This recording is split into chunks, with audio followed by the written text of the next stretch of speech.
تمام انسانیت کے لیے امن کا پیغام رکھتا ہے، اور اس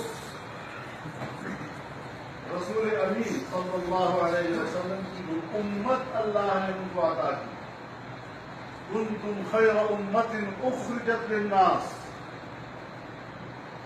تم وہ بہترین امت ہو جو ساری انسانیت کی طرف بھیجے گئے، تو مسلمان ساری انسانیت کی امن کی فکر کرتا ہے۔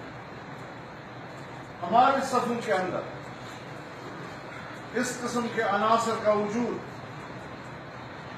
دین اسلام کی خوبصورت اور شفاف چہرے کو داردار کر رہا ہے تمام انسانیت کے سامنے۔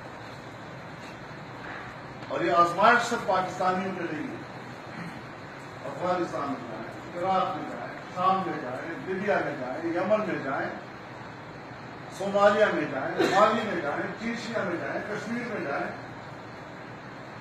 تمام عالمی اسلام جہاں جہاں موجود ہے آج اس کرب سے گزر رہا ہے۔ ہمیں اس کرب کے راستے پر کس نے ڈالا ہے؟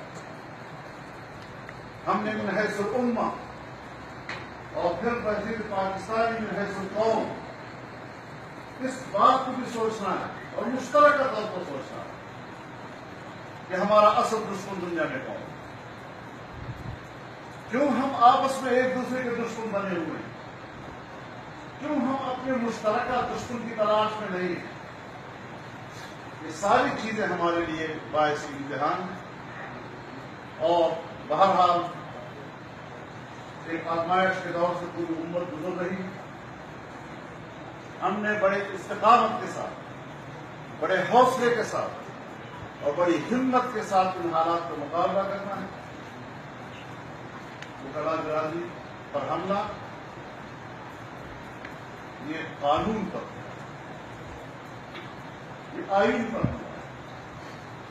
آئین اور قانون پوری قوم کے لیے ہوتا ہے، یہ پوری قوم پر حملہ ہے، آپ پر تنہا حملہ نہیں ہے۔ ہمارے بڑے جانے پہچانے دوست ہیں، کچھ سے میرا ذاتی تعارف ہوگا، کچھ سے ذاتی تعارف نہیں ہوگا، لیکن کوئٹہ اور کوئٹہ کی سوسائٹی